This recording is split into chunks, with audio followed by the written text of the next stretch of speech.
सुप्रभात बच्चों, मैं तृप्ति शर्मा। आज ऑनलाइन कक्षा में हम पत्र लेखन कला पर चर्चा करेंगे। लिखित अभिव्यक्ति की जितनी भी विधाएं हैं उनमें पत्र लेखन का एक विशिष्ट स्थान है। यह अपनी बात को दूसरों तक पहुंचाने का एक सशक्त माध्यम है। आज का युग इंटरनेट का युग है। इंटरनेट के बढ़ते प्रभाव के कारण परंपरागत ढंग से किए जाने वाले पत्र लेखन में कमी आ गई है, किंतु नए नाम ईमेल के साथ पत्र लेखन विधा का काफ़ी विस्तार हुआ है। सरकार की भी यही कोशिश है कि ज़्यादा से ज़्यादा कार्य इंटरनेट के माध्यम से हो, पर चाहे हाथ से पत्र लेखन का कार्य किया जाए या इंटरनेट के माध्यम से। पत्र लेखन एक ऐसी विधा है जो लेखक और पाठक के बीच आत्मीय संबंध उत्पन्न करने में सक्षम होती है। पत्र लेखन एक उपयोगी कला है। यह एक ललित कला भी है क्योंकि इसमें मानव मन की अनुभूतियों की सहज और स्वतंत्र अभिव्यक्ति संभव है। पत्र दो प्रकार के होते हैं। हमें दो प्रकार के पत्रों के बारे में हमें ज्ञान है कि एक होते हैं औपचारिक पत्र और दूसरे होते हैं अनौपचारिक पत्र। औपचारिक पत्र विशिष्ट नियम विधानों में आबद्ध यानी कि बंधे हुए होते हैं। इन्हें औपचारिक पत्र कहते हैं। इन पत्रों का न केवल स्वरूप और आकार विशिष्ट पद्धति के अनुसार होता है, अपितु इसकी विषय वस्तु भाषा शैली भी औपचारिकता के एक निश्चित ढांचे में ढली रहती है।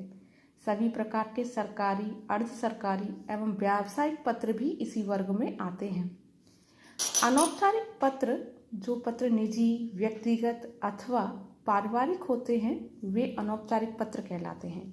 ऐसे पत्रों में किसी विशेष विधि, नियम, पद्धति के पालन की आवश्यकता नहीं होती। शिष्टता सूचक संबोधन व अभिवादन शब्दावली के प्रयोग पत्र लेखक के प्रयोग के लिए पत्र लेखक स्वतंत्र होता है।